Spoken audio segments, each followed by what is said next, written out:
திரையில் ஓடிக்கொண்டிருக்கும் வெற்றிகரமாக ஓடிக்கொண்டிருக்கும் ஜீவ் திரைப்படத்தை இன்று காணும் வாய்ப்பு கிடைத்தது. நமது இடதுசாரி இயக்கத்தின் மூத்த தலைவர் முத்தரசன் அவர்களோடு இந்த திரைப்படத்தை கண்டோம். பிரதீப் ரங்கநாதன், அமிதா பைஜு ஆகியோர் கதாநாயக பாத்திரங்களை ஏற்று நடித்திருக்கிறார்கள். காதலை மையமாக கொண்டு எடுக்கப்பட்டிருக்கிற இந்த திரைப்படம் ஆணவ கொலைக்கு எதிராகவும் பேசுகிறது. காதலுக்கு சாதி, மதம், பொருளாதாரம் போன்ற எந்த வரையறையும் தேவையில்லை, இரு மனங்கள் போதும் என்ற வரையறையை முன்னிறுத்தி இந்த திரைப்படத்தை கீர்த்தீஸ்வரன் இயக்கியிருக்கிறார். தொடக்கத்திலிருந்து கடைசி வரையில் பார்வையாளர்களை மெதுவாக ஈர்க்கும் வகையில் காட்சி அமைப்புகள் உள்ளன. அடுத்து என்ன என்கிற எதிர்பார்ப்பை திரைப்படத்தின் ஓட்டம் உருவாக்குகிறது. இறுதியாக இது எப்படி போய் முடியும் என்கிற எதிர்பார்ப்பை பெருக்குகிறது.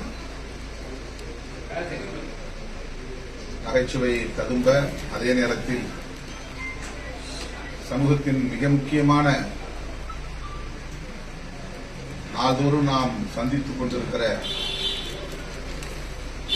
மிக பெரும் ஒரு சிக்கலை மையமாக கொண்டு இந்த திரைப்படத்தை பிரம்மாண்டமாக கீர்த்தீஸ்வரன் இயக்கியிருக்கிறார்.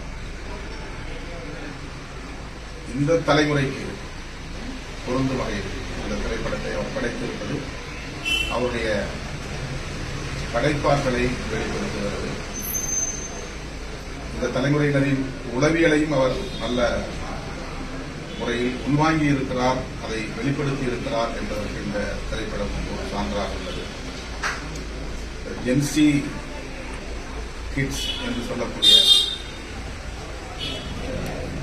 21ஆம் நூற்றாண்டை சார்ந்த இந்த தலைமுறையினர் கையாளக்கூடிய நாள்தோறும் புழக்கத்தில் பேசக்கூடிய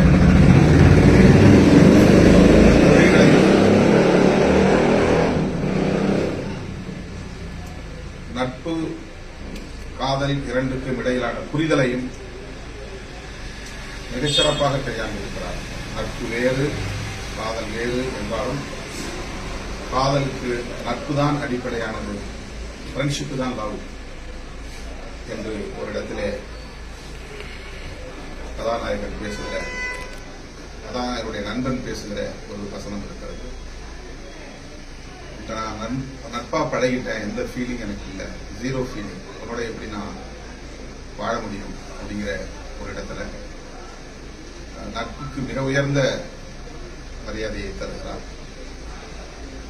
அந்த நட்பு தான் காதலுக்கு அடிப்படையாக இருக்கிறது என்பதை அடுத்தடுத்து வரக்கூடிய காட்சியில் பதிவு செய்கிறார்.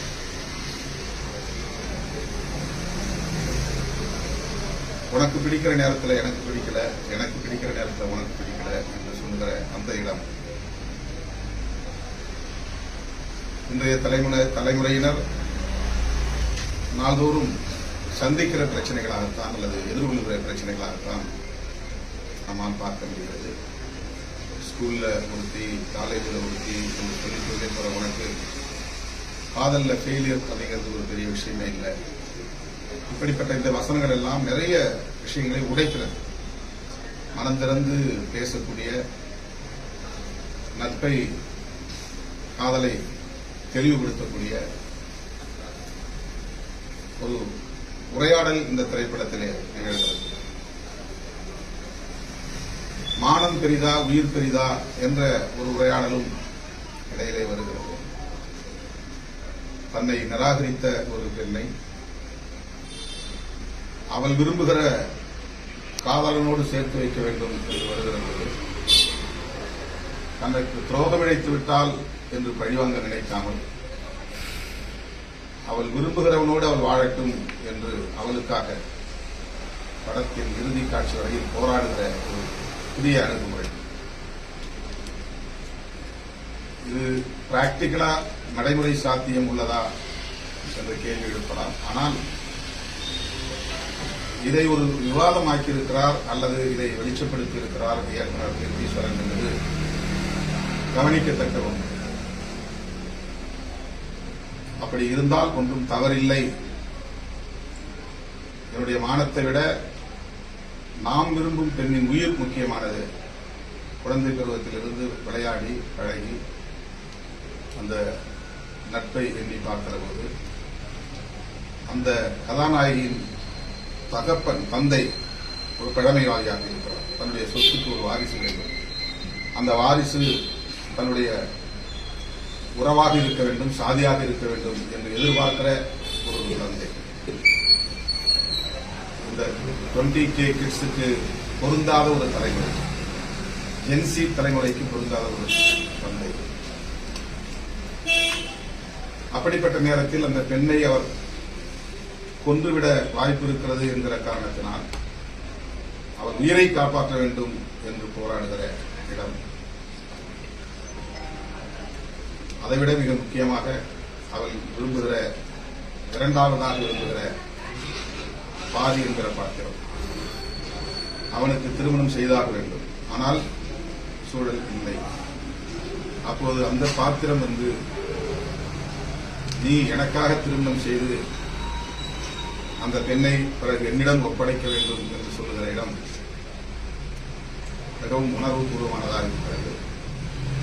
அதை ஏற்க முடியாது, அது நம்முடைய உளவியல். ஆனால் ஏற்க வேண்டும் என்பது இந்த தலைமுறையின் ஒரு பரிணாம வளர்ச்சி. அதுதான் இன்றைய உளவியலில் இருக்கிற முக்கியமான ஒரு புள்ளி. அந்த இடத்துல தன்னுடைய நட்புக்குரியவன் அல்லது தான் காதலித்தவன் இன்னொருவனோடு வாழ வேண்டும் என்று விரும்புகிற இடத்துல அவனுக்காக ஒரு ஃபேக் மேரேஜ், ஒரு போலி திருமணம், அவர்களை சேர்த்து வைக்க அவன் படுகிற பாடு, அதனால் அவன் சந்திக்கிற சவால்கள், நெருக்கடிகள், இடர்கள், எல்லாவற்றையும் படத்திலே கொண்டு வருகிற அதே வேளையில் இடையிடையே அதை நகைச்சுவை தழும்ப படைத்திருப்பது இயக்குநரின் திறமைக்கு சான்றுகளாக இருக்கிறது. அந்த பாத்திரங்களாகவே மாறி பிரதீப் ரங்கநாதன் அவர்களும் கதாநாயகி நமிதா பயிற்சி அவர்களும் இதர கலைஞர்களும் மிகச்சிறப்பாக தமது பங்களிப்பை செலுத்தியிருக்கிறார்கள். இந்த திரைப்படத்தில் இறுதி காட்சியில் சரத்குமார் அவர்கள் தந்தையாக நடிக்கிற அந்த இடத்தில் அவர் மகளை கொல்ல விரும்பாமல் பேரனை கொல்ல முயற்சிக்கிற போது ஏன் மகளை கொல்லவில்லை என்பதற்கு அவர் சொல்லுகிற காரணம், உன் மூலம் எனக்கு ஒரு வாரிசு வேண்டும், அதனால் உன்னை கொல்ல மாட்டேன். இந்த பேர பிள்ளை எவனுக்கோ பிறந்தது, அது என் சொத்துக்கு வாரிசாக இருப்பதை நான் ஏற்றுக்கொள்ள முடியாது என்று அந்த குழந்தையை கொல்ல போகிற இடத்தில் நமக்கே பதைப்பு ஏற்படுகிறது. என்ன நடக்குமோ என்கிற ஒரு பதற்றம் உருவாகிறது. பிறகு அவருக்கு நெஞ்சுவலி ஏற்பட்டு மருத்துவமனையில் காப்பாற்றப்படுகிறார். அந்த இடத்திலே கதாநாயகன் பேசுகிற வசனம், உனக்கு என்ன வயசு? 63. இது எத்தனாவது அட்டாக்? 2வது அட்டாக். இன்னும் எவ்வளவு நாள் நீ உயிரோட இருக்கிற? சில வருஷங்கள் தான். ஏன் இப்படி ஆனவங்க சொல்லி தெரியல, உனக்கு அசிங்கமா இருந்தா நீ போய் சார் என்று சொல்லுகிற வசனம் இந்த சாதிய சமூகத்திற்கு சவுக்கால் அடிக்கிற வசனங்களாக இருக்கின்றன. ஆணவ கொலையை நியாயப்படுத்துகிற சாதிவாத கும்பலுக்கு புத்தி புகட்டுவதாக இருக்கிறது. பயாலஜிக்கலா, லீகலா, டெக்னிக்கலா எல்லா வகையிலும் இந்த பேரப்பிள்ளை, இந்த குழந்தை உடைய பேரப்பிள்ளை தேவி ஏற்றுக்கொண்டார் என்று சொல்லுகிறார். பிறகு சரத்குமார் அவர்கள் மனம் திரும்பி அந்த தம்பதிகளை ஏற்றுக்கொள்வது, பேரணி ஏற்றுக்கொள்வது என்ற காட்சி நம் அனைவருக்கும் ஆறுதலை தருவதாக இருக்கிறது, மன நிறைவை தருவதாக இருக்கிறது. ஒரு செய்தியை எப்படி திரைமொழி மூலம் சொல்ல முடியும், அழுத்தமாக சொல்ல முடியும், இன்றைய தலைமுறை புரிந்து கொள்ளக்கூடிய வகையில் சொல்ல முடியும் என்பதை இந்த திரைப்படத்தின் மூலம் கீர்த்திவாசன் மிக அழகாக வெளிப்படுத்தியிருக்கிறார். அவருடைய எதிர்பார்ப்புகளுக்கு ஏற்ப பிரதீப் ரங்கநாதன் அவர்களின் நடிப்பும் அவருக்கு துணை நின்ற அத்தனை பேருடைய நடிப்பும் மிக சிறப்பாக அமைந்திருக்கிறது. இவர்களின் கைகளில் தான் இந்த திரையுலகம் இப்போது இருக்கிறது என்பதை எண்ணி பெருமைப்படுகிறேன். இருவருக்கும் என்னுடைய வாழ்த்துக்கள்.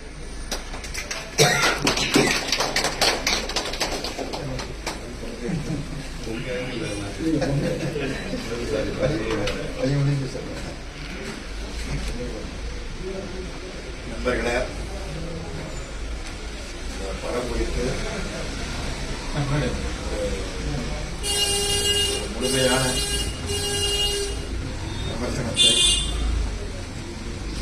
விடுதலை சிறுத்தைகள் கட்சியினுடைய தலைவர் பேரன்பு திருமா அவர்கள் மிக விளக்கமாக மிக விவரமாக கூறியிருக்கிறார்கள். பல தடவை அந்த மாதிரியான பேட்டிகளில் அவர் சொன்ன பிறகுதான் அந்த படத்தை நான் படிச்சுக்கிறேன். அதுக்காக முன்னாடி பேச சொல்றோம். நீங்க முன்னாடி பேசிருக்கீங்க. ரொம்ப கூட்டாக வந்தோம் பார்த்தோம் ஒரு மாதிரி இருக்காங்க. முழுமையாக அந்த படத்தை மிக உன்னிப்பாக அதை பார்த்து அதில் இருக்கிற ஒவ்வொரு அம்சங்களையும் எடுத்துச் சொல்லி இந்த படத்தினுடைய இயக்குனர் அருமை சகோதரர் கீர்த்தீஸ்வரன், அதே மாதிரி கதாநாயகனாக இன்றைக்கு பிரதீப் ரங்கநாதன் அவர்கள் செய்திருக்கிற அந்த ஆற்றல் குறித்து மிகச் சிறப்பான முறையில் இங்கே சினிமா சொன்னாங்க. அவர் சொன்னதை நான் அப்படியே வழிமொழி அதுக்கு தான் பேசுவதற்கு விரும்பவில்லை. பொதுவாக என்னன்னா, இந்த சமூகத்தில் நிலவுகிற பல பிரச்சனைகள் இருக்கிறது. மிக மிக மோசமான பிரச்சனை என்பது இந்த ஆணவ படுகொலை. ஆணவ படுகொலையே நாடகங்கள் மூலமாக திரை மூலமாக செய்திகள் வந்திருந்தாலும் கூட இந்த படத்தில் மிக ஒரு வித்தியாசமான முறையில் ஒரு இன்னொரு நண்பனுக்கு சேர்த்து வைக்க வேண்டும் என்பதற்காக ஒரு கணவனாக நடிப்பது என்பது அவ்வளவு சுலபமான விஷயம் அல்ல. மிக கடினமான அது பிரச்சனைகள். அது கடைசி வரையில் மூடி மறைத்து பிரசவமாகிற பொழுது ஆண்களையும் அனுமதிக்க மாட்டாங்க. ஆன பிறகு அப்பாவை அழைப்பாங்க. இப்போ யாருன்னா அப்பா வெளியில் இருக்காரு, போலியாக இருக்கிற அப்பா பிள்ளைரை அழைச்சி விட்டு வச்சு அவர் குழந்தையை தூக்குறது, இந்த மாதிரியான விஷயங்கள். கடைசியாக திருமணம் சொன்ன மாதிரி முடிவு இப்படி சமூகத்தில் இப்படி சிந்திப்பது, இப்படி செயல்படுவது தவறு என்பது குறிப்பாக இன்றைக்கு இளைய தலைமுறைக்கு தான் அந்த வயசானதெல்லாம் விட்டுருக்கு. இன்றைய இளைய தலைமுறையில் இதெல்லாம் பார்த்து அவர் மத்தியில் ஒரு விழிப்புணர்ச்சி ஏற்பட்டால் அது நல்லது, சமூகத்திற்கு நல்லது. அவ்வளோ ஒன்றும் தனிப்பட்ட முறையில் யார் மீதும் பகை கிடையாது, இது கிடையாது.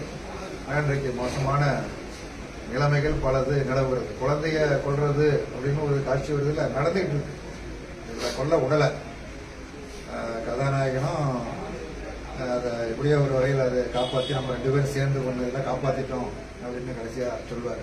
ஆனால் நடக்குதா? நடக்குது.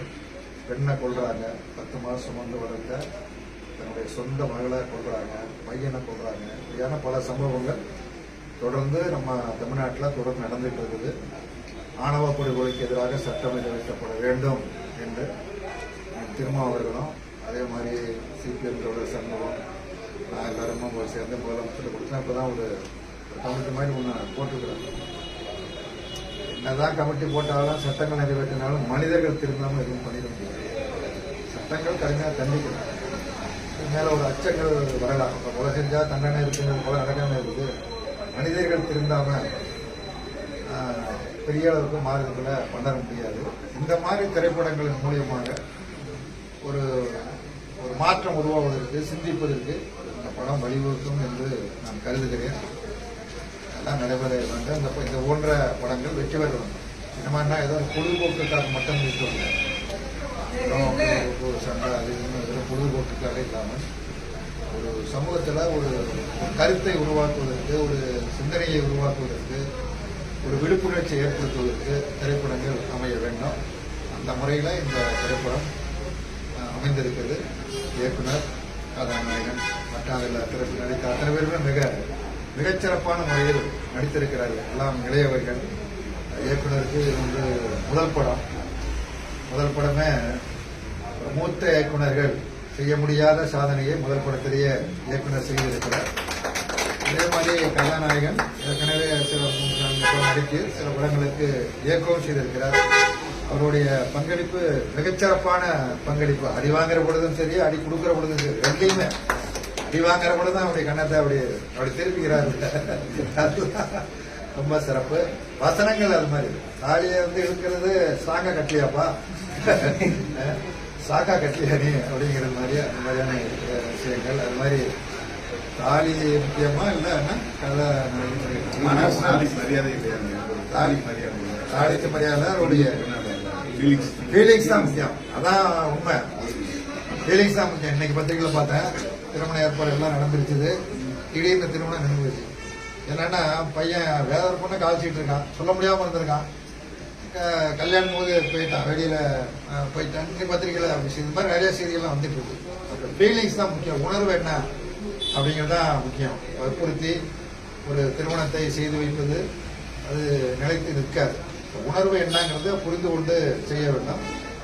அது மாதிரி காதல் பண்ணிக்கிறாங்களா, கொஞ்சம் நல்ல பையனா இருந்தால் அதை பார்த்து அதை பண்ணி வைப்பதற்கு மனப்பூர்வமாக செய்து வைப்பதற்குள்ள முயற்சிகளை பெற்றோர்கள் மேற்கொள்ள வேண்டும். இவைகளெல்லாம் வெளிப்படுத்தக்கூடிய ஒரு நல்ல திரைப்படத்தை நடித்த இயக்குநருக்கு, அதே மாதிரி கதாநாயகனுக்கு, நடித்தவர் அத்தனை பேருக்கும் மனப்பூர்வமான பாராட்டுகளை தெரிவித்து வருகிறேன். வணக்கம்.